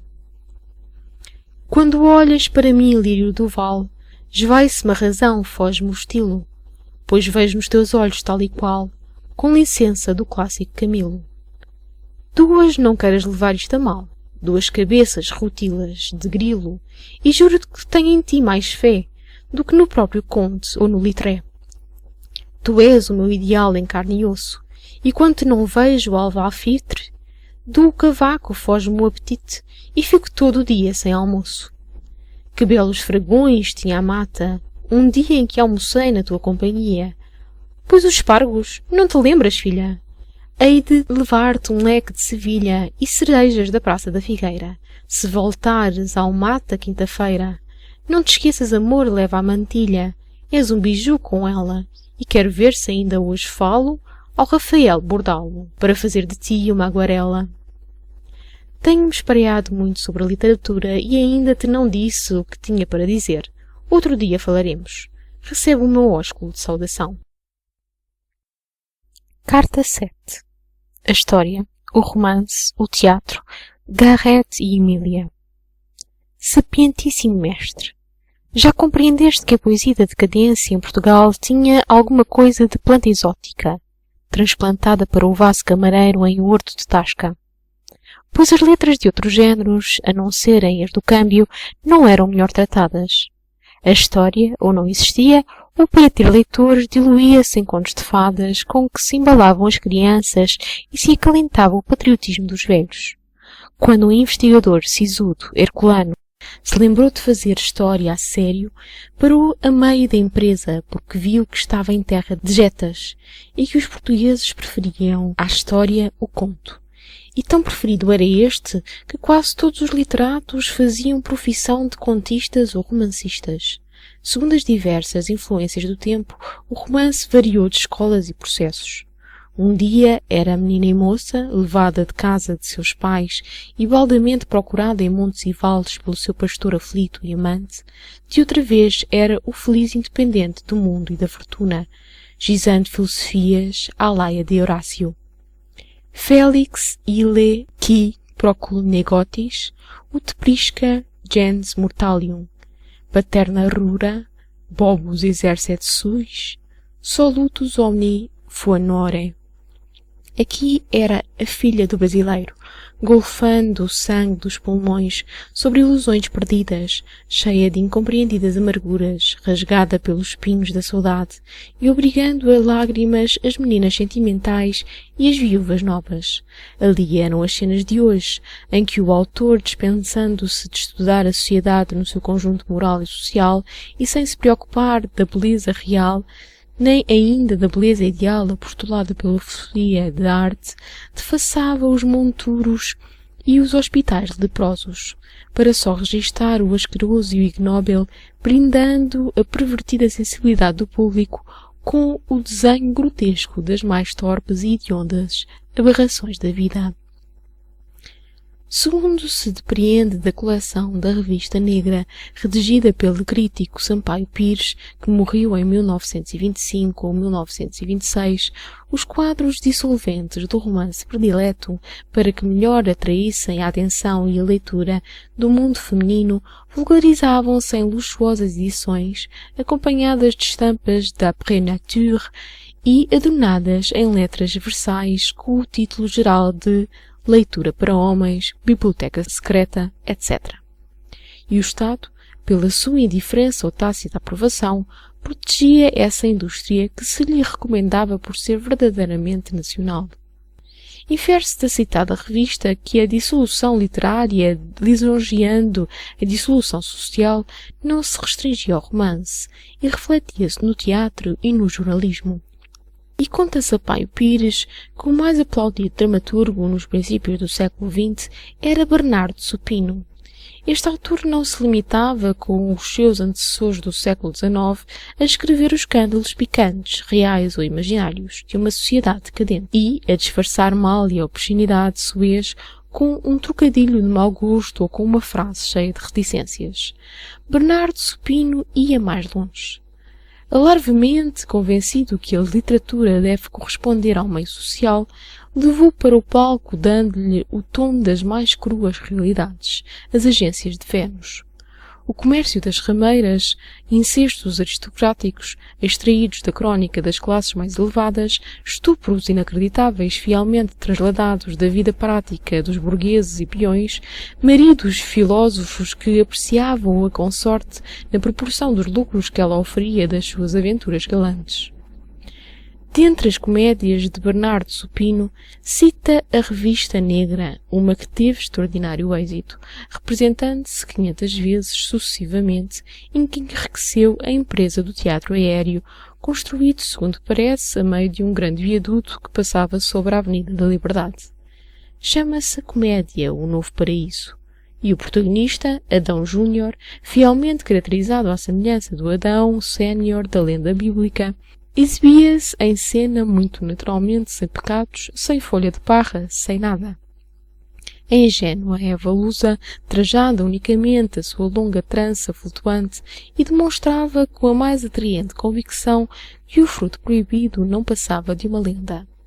O cenário do último ato representava uma alcova em que os habitantes do paraíso devassavam ardentemente os mistérios da criação. E o Padre Eterno, representado por um administrador de bairro trêmulo de solenidade, abençoava o novo tronco de nova progenie, deixando escoar dos cílios uma lágrima eloquente de ternura paradisíaca. E o entusiasmo apossava-se dos espectadores. Os velhos choravam de alegria, agitavam-se febrilmente nas cadeiras e distendiam as pupilas incendiadas para ver muito, ver tudo. As meninas consultavam as mamãs e absorviam-se em profundas meditações, em planos de uma aventura desmedida. E os novos irrompiam em aplausos delirantes. Arremessavam à alcova luvas, chapéus e binóculos e arremessavam-se depois eles próprios, abraçando doidamente os protagonistas na maior das confusões, num pêle-mêle infernal, em que já ninguém distinguia Adão e todos distinguiam Eva. A ovação convertia-se numa luta, o pano caía, a luz afrouxava e os espectadores resignavam-se a deixar por 24 horas as cadeiras do teatro e iam descendentar-se nas próximas locandas. O público fizera o teatro e o teatro satisfazia o público. Os moralistas caturras, os lagarras de todos os tempos, pregavam furiosamente contra a desmoralização dramática e à noite, por distração, iam ver o paraíso no teatro aéreo. As autoridades, desde a polícia até ao prefeito de cidade, assistiam ao espetáculo e não tinham observações que fizessem. Os governos fiéis, mantenedores da pureza dos costumes, sustentavam um teatro modelo, destinado a fomentar a boa literatura nacional e a educação pelo drama. Mas as empresas não se inventaram para fomentar o interesse alheio, e muito menos os interesses morais de uma sociedade qualquer, de onde se conclui que, avisadamente, andaram as empresas que preferiam, por economia, as peças estrangeiras e se dispensavam de estimular a literatura do país. Entretanto, o teatro modelo tinha a coragem de se desviar um pouco da escola do tempo, mas a coragem obrigou a reconsiderações, porque os dramas e as chamadas comédias de sala faziam-lhe adormecer os espectadores nas bancadas, e esteve a ponto de ser abandonado. E se não entrasse na esteira dos confrades, dando larga extração ao género burlesco das revistas do ano e à literatura picante das comédias bocacianas ou das operetas espanholas. E foi isso o que salvou a empresa, mas não salvou a arte. A arte resvalou pelo pendor enlameado das cenas eróticas e os bustos de Garré e Emília, dois nomes gloriosos na história do teatro. Descrevi-os ontem, cobertos de pó e de vergonha, de envolta com fragmentos de louça e de estatuetas, no sítio onde existia um mercado originalíssimo, a Feira da Ladra. As minhas explorações concentram-se agora neste mercado, e dar-te-ei conta do que mais importante se me deparar ali. Abraço-te com efusão. Carta 8. A Feira da Ladra. Facsímile de uma gazeta. O artigo de fundo. o noticiário, o anúncio. Mestre, referi-me anteriormente e de passagem ao célebre mercado, a Feira da Ladra, onde se havia deparado o busto de Garrett, de envolta com fragmentos de estatuetas e utensílios da velha cerâmica. Consultei as memórias de Reliquiano para, de alguma forma, ajuizares o que era a feira, e encontrei dispersos por várias crónicas excertos de uma apologia atribuída a um fabulista do século XIX, O'Neill. Aproximando e reunindo esses excertos, parece-me que terei pintado a feira sem urgência de palete. Era isto a feira. Aqui a imagem venerada outrora por Milagrosa. Ali retratos que os avós preclaros, a netos imbecis mal recordavam. Além bojudo calhamaço, insulso, obra de frade, forjador de petas. Mais longe vejo colossais volumes, são leis, decretos, alvarás diários. Vejo novelas mil, por fora imundas, mais imundas por dentro, traduzidas em chulo português de francês chuchu. Coleções de jornais, ai os meus pecados! Em que eu ia falar, cala-te boca! Agora vejo arcas de pinho dos buçais galegos. Mais longe está o batalhão cerrado de quando já calçou pés delicados, disformes patas, um museu completo. Armas não faltam, mais ou menos virgens. Ocioso é dizer que, de todo este pandemónio, só restam para o visitante e para o explorador fragmentos de estatuetas e loiças, tachos de ferro, bacias de arame, chaves e fechaduras, ferraduras e arreios e outros objetos de metal. Entre estes deparou-se-me uma lâmina que tenho estudado com muita curiosidade, porque equivale a um largo e minucioso capítulo da história portugalense. É uma inscrição gravada em cobre e que constituía, certamente, uma vistosa tabuleta para decorar a frontaria de uma casa de redação. A inscrição abrange 3 divisões, 2 laterais e uma central. Aquelas são o facsímile da primeira e a segunda página da Opinião da Arcada, diário político, noticioso e industrial, e a parte central reza assim, em grandes caracteres. Nesta casa se fundou, em 1895, a Opinião da Arcada, a maior e a mais popular gazeta das regiões ocidentais. Tiragem 365.000 exemplares, redator César Fernandes, 1895. O facsímile da segunda página representa a parte anunciatória do jornal, de onde se infere que a terceira e a quarta página seriam analogias àquela, e o facsímile da primeira exibe o título do jornal, o nome do redator e da empresa, e numerosos assuntos distribuídos por 15 colunas. Politicamente vê-se que a Opinião da Arcada estava sempre na oposição, porque falando sempre mal de tudo e de todos, é que adquiriu a mais extraordinária popularidade e o maior prestígio no ânimo de todos os governos. No primeiro artigo do facsímile há cruezas deste calibre.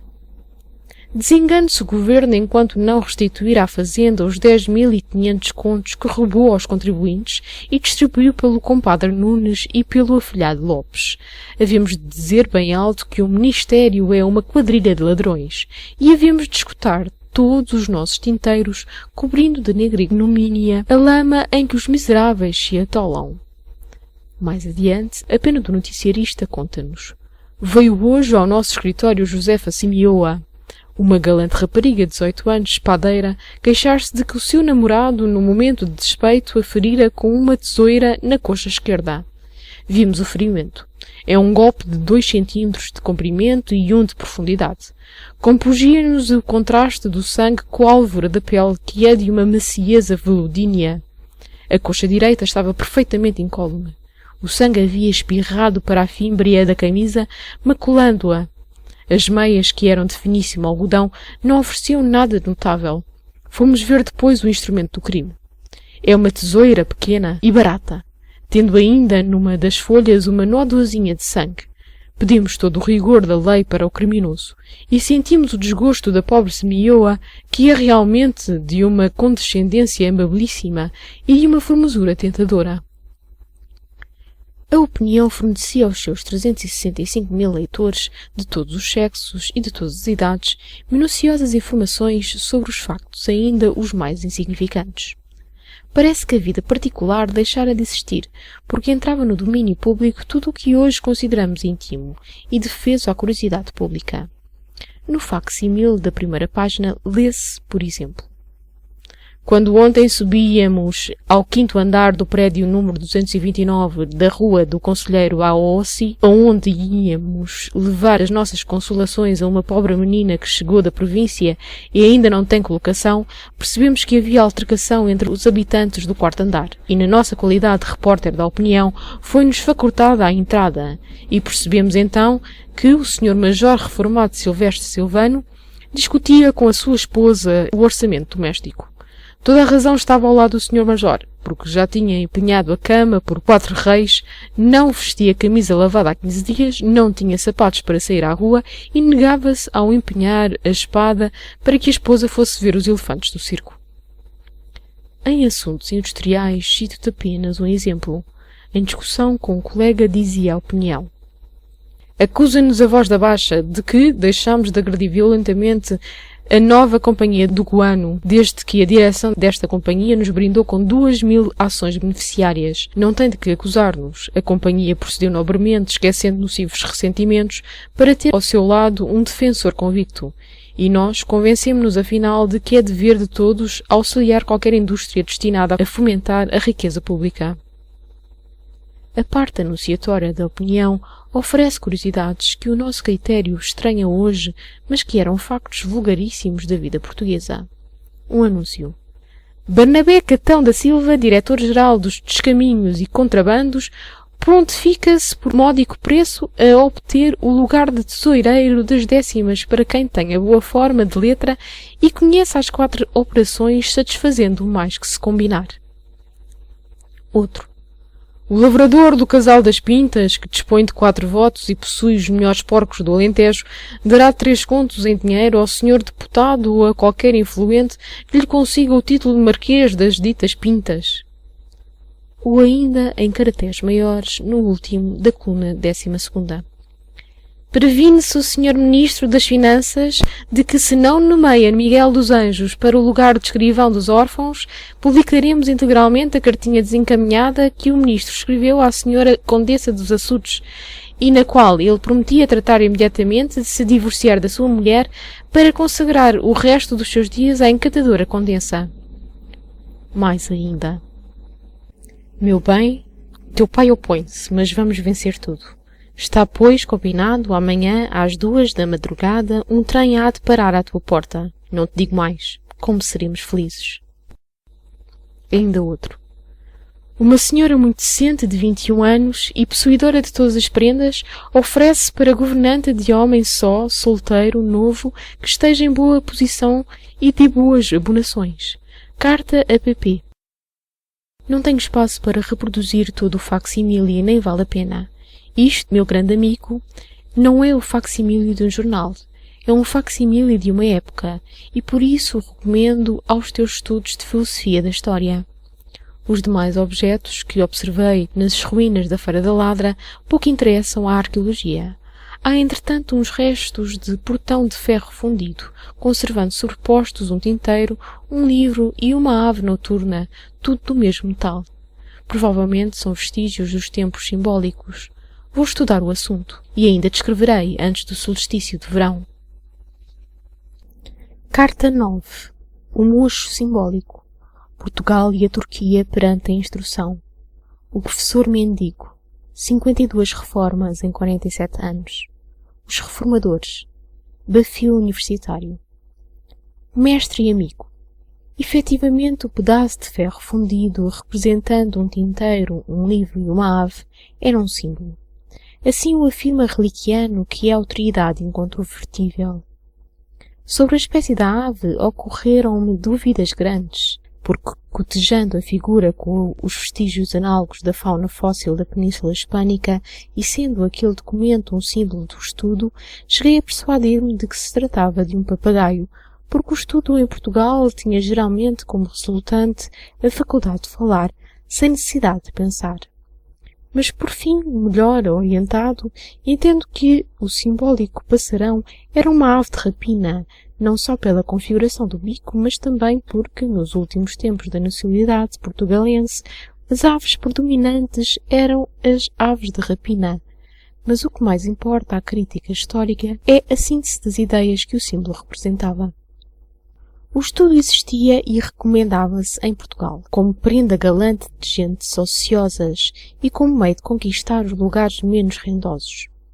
As sinecuras, as prebendas, as fontes de pingues proventos, isso era partilhado entre os que, à falta de letras, tinham por ascensores o patronato e a audácia.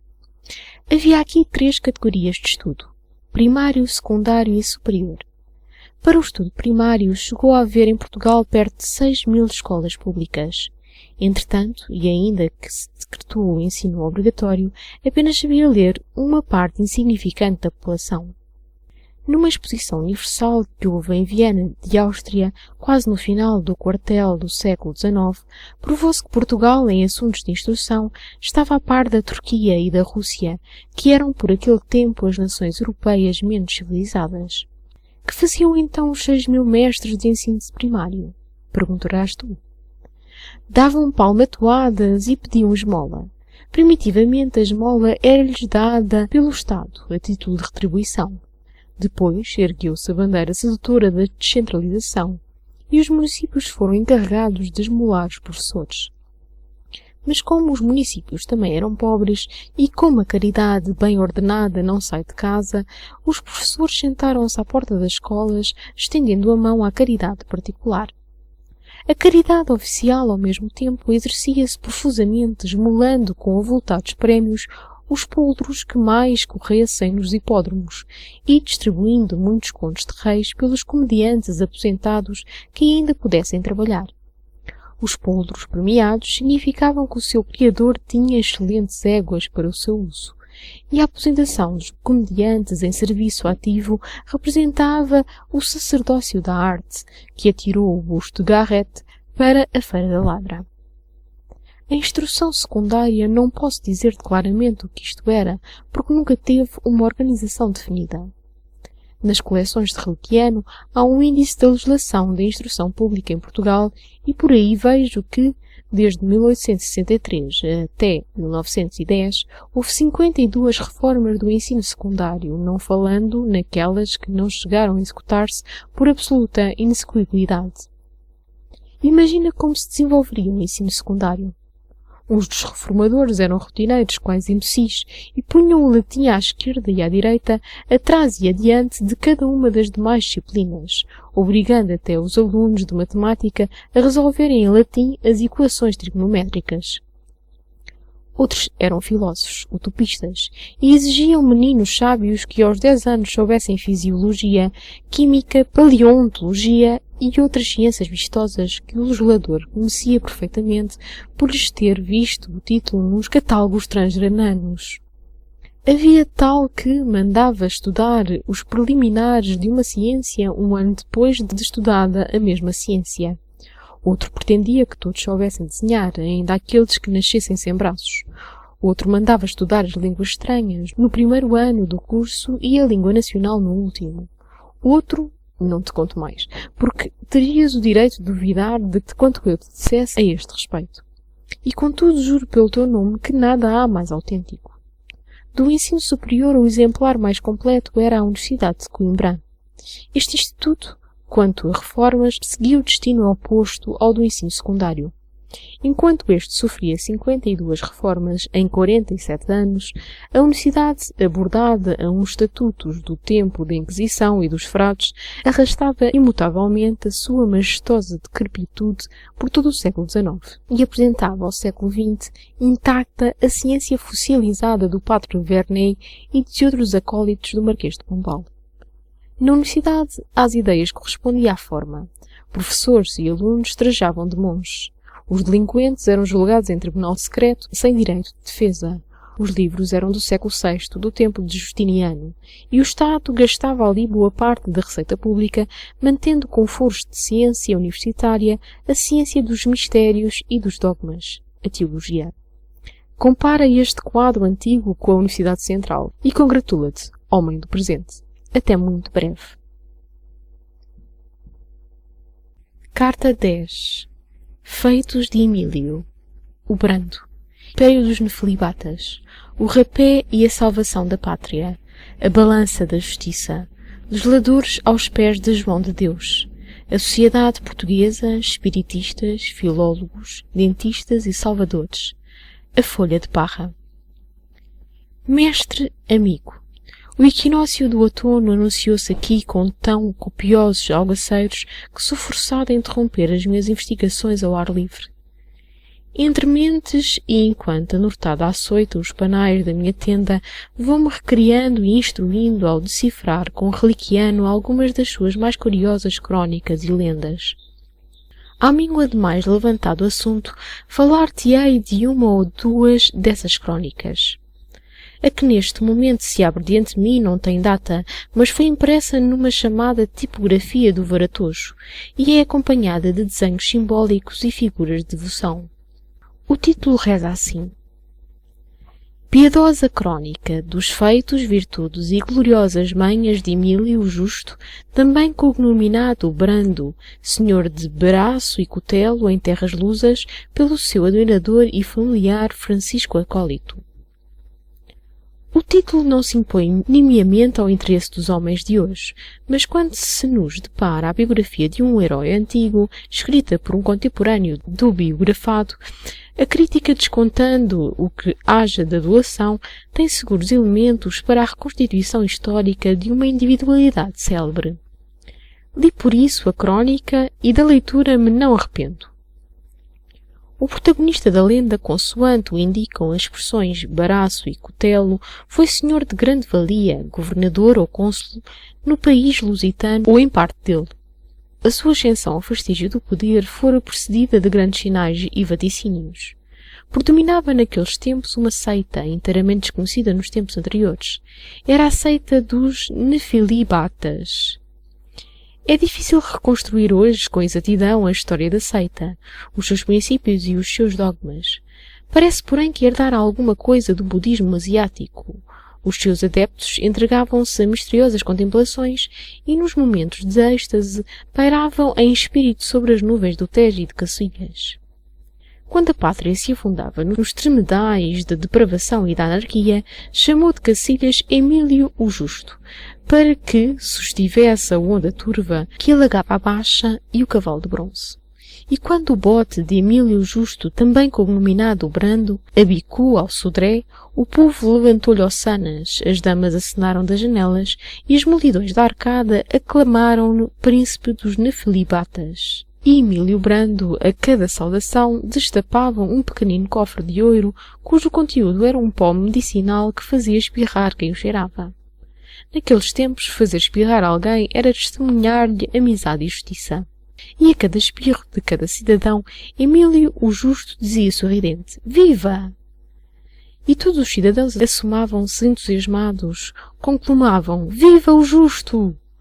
E quando o príncipe dos Nefelibatas se sentou na sua cadeira de administrador de direito e de despenseiro da justiça, as leis empoeiradas e corcomidas que o ladeavam sentiram um estremecimento de júbilo. Iam ser limpas, arejadas e cumpridas como se fazia mister. E os litigantes chegaram em cardume e disseram-lhe: Salve, justo e brando! O Apocalipse anunciou a tua vinda. Tu és íntegro como um poldro e bom como um melão. Salve! Horas depois, anunciada a audiência primeira, chegou o primeiro peticionário, Paulo. Trazia escrituras e pergaminhos em barda a atestarem o seu direito. Servira honrada e largamente o país, sem uma nódoa e sem desprimor. Fora atropelado a cada passo pelos mimosos da fortuna e pelos concussionários do poder. Trazia as sandálias corroídas pela aspereza dos caminhos. Acercou-se do príncipe e disse-lhe apenas: Justiça! Emílio Justo abraçou-o comovido e, entre lágrimas: A justiça não se pede, disse. Justiça é dever e eu vou pagar o que o país te deve. E, destapando o pequenino cofre de ouro, acrescentou: Cheira, amigo! Paulo curvou-se e foi anunciar aos filhos que no outro dia teriam pão. Mas, ao lavrar da sentença, Francisco Acólito, biógrafo do príncipe, abtemperou: Se fizerdes Paulo escrivão das Cisas, agravado será o pretendente Bernardo. Falai vós da justiça de Bernardo, ordenou o príncipe. É meu amigo, senhor.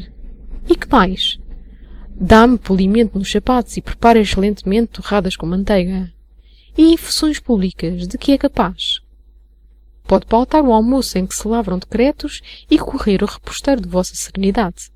Sabe ler? Sabe escrever? Um pouco, senhor, o bastante. Lê do seu memorial.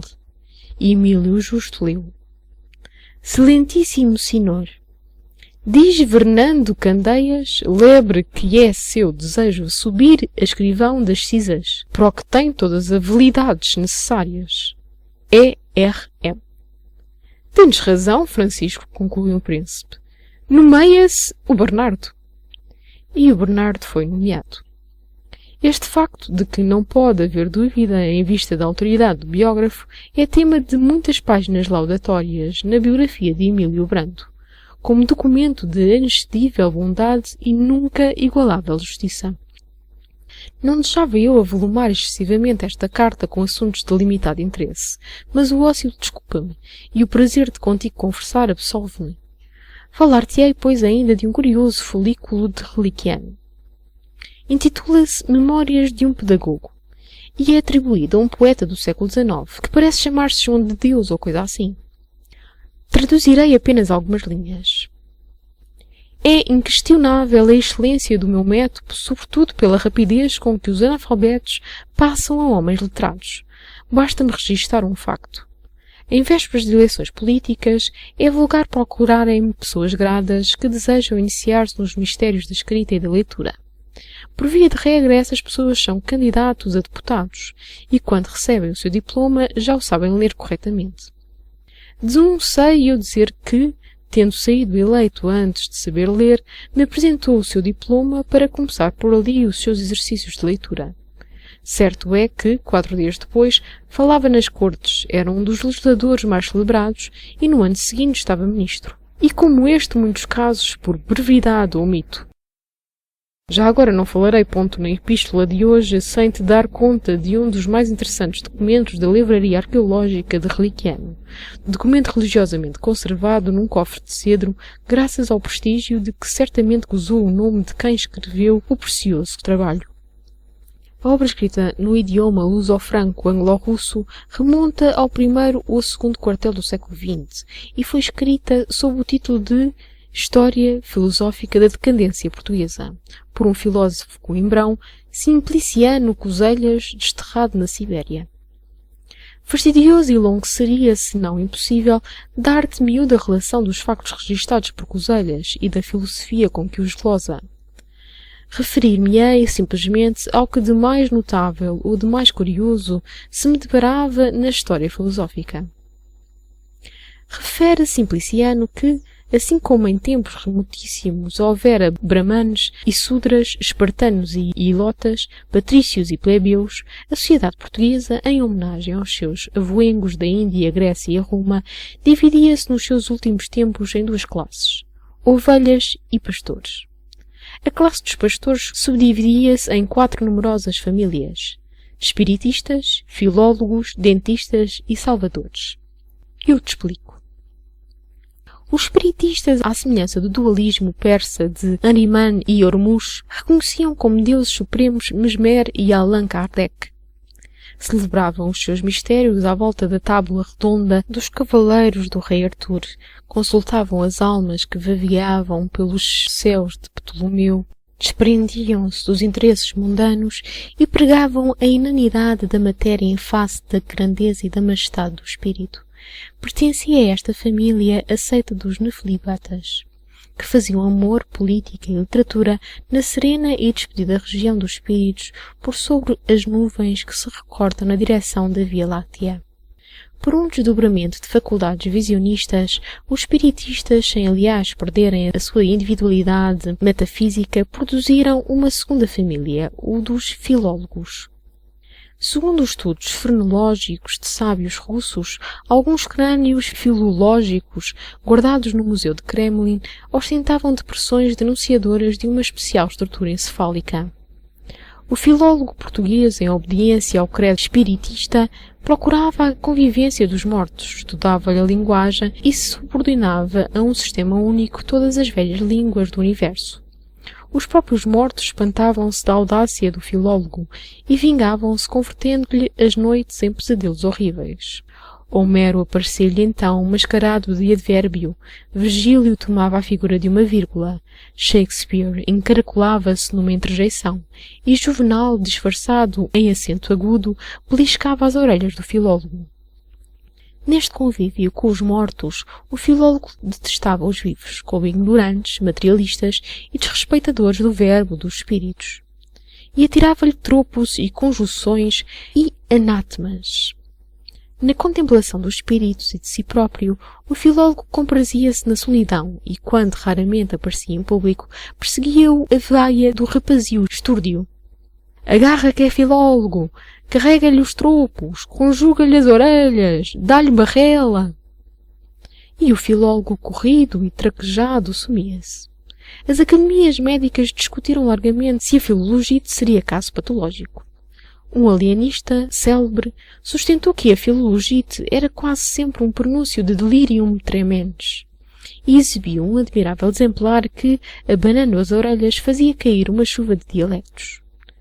Não se propagou muito a família dos filólogos, pois que, demonstrado o caráter contagioso e hidrofóbico da filologite, foram apanhados a laço os exemplares mais notórios e hospitalados no ermitério da Arrábida.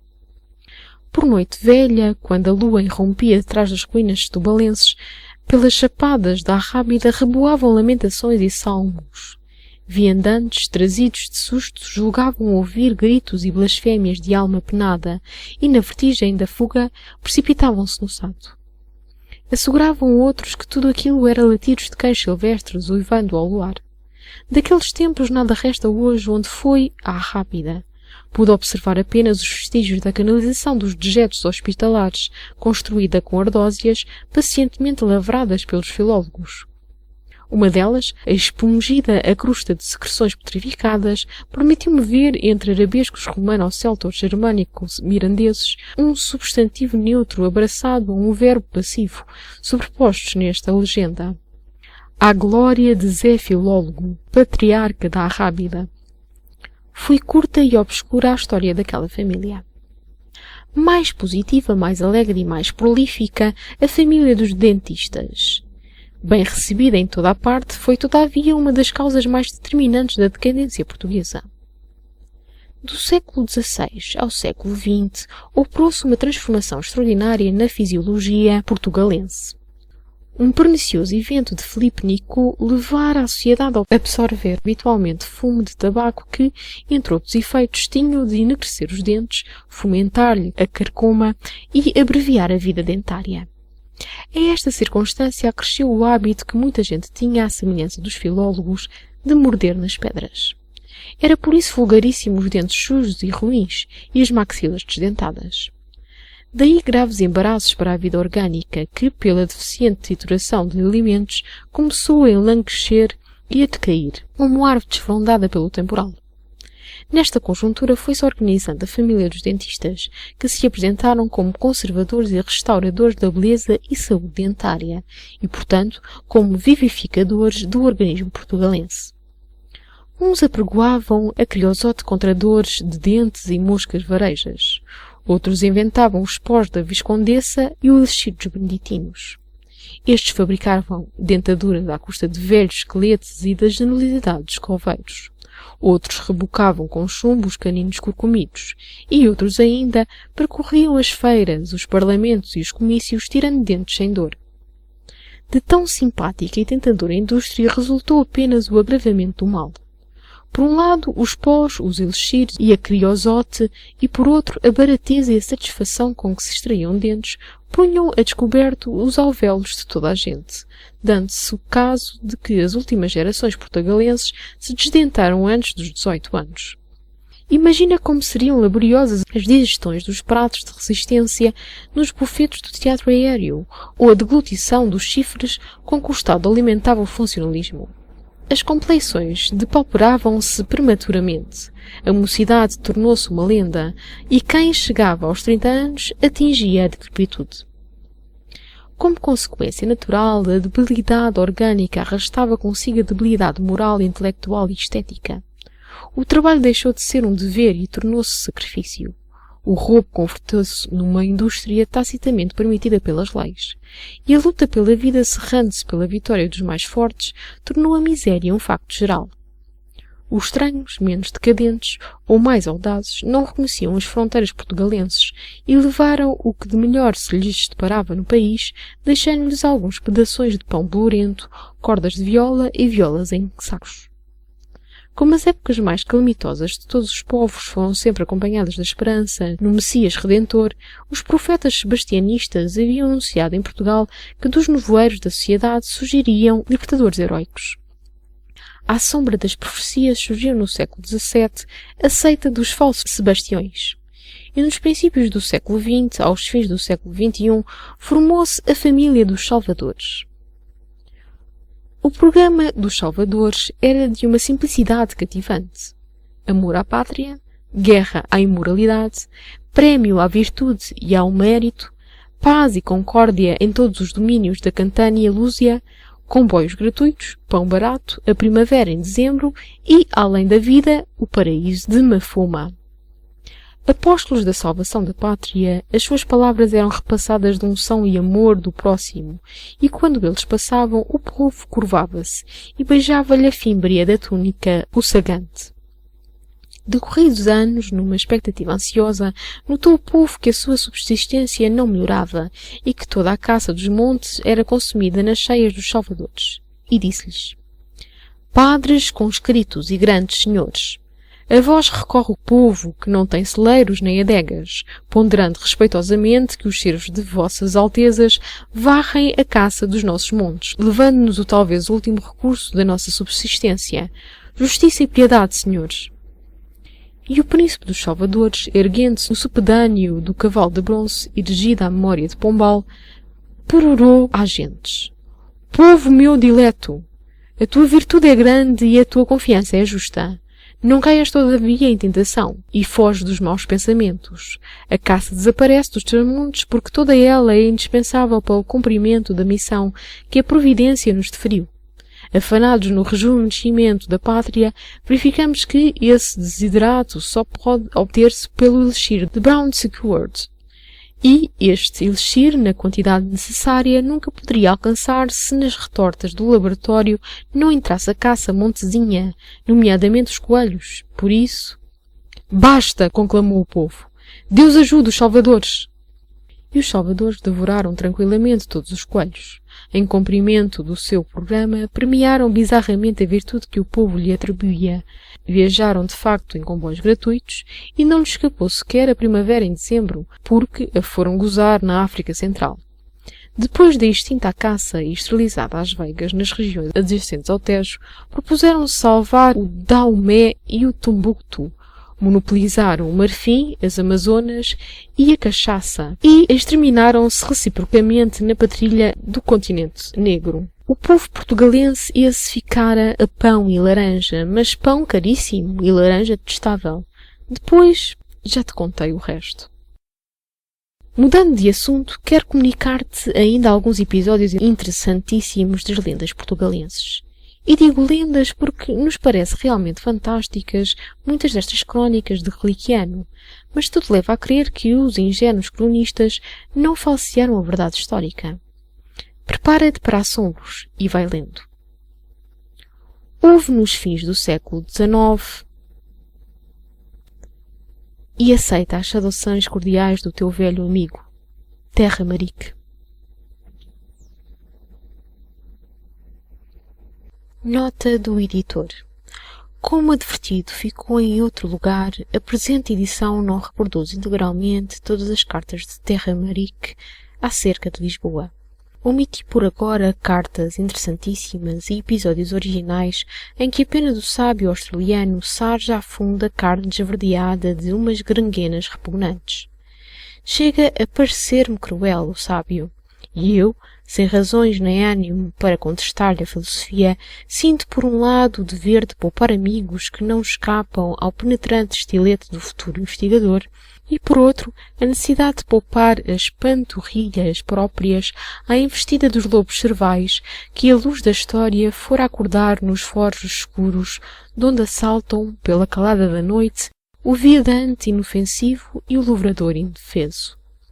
Asseguram-me, além de tudo, que ainda há fariseus em terra de cristãos, e eu não desejo nem mereço a distinção com que trataram Jesus, crucificando-o entre ladrões.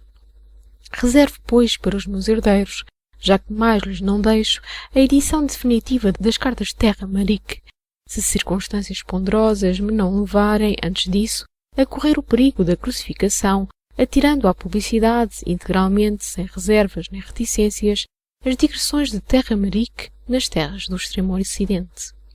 Devia esta explicação ao benevolente leitor que certamente notou interrupções e lacunas nesta edição provisória. E outro sim me apraz declarar que, embora as minhas palavras não correspondam sempre com grande nitidez ao voo pouco espirituoso e caústico do sábio australiano, refletem quando possível as ideias e os conceitos de Terra Marique. Agradecendo ao Sr. Ângelo Dash, que se diz doutor e conde, o haver-me facilitado tão instrutivas e surpreendentes revelações, faço votos para que elas não sejam lição perdida perante a consciência nacional e o amor pátrio dos meus concidadãos. E com isto, meus amigos, não mais os enfadarei. Até à edição definitiva. C. de F. Fim do livro Lisboa no ano 3000, de Cândido de Figueiredo.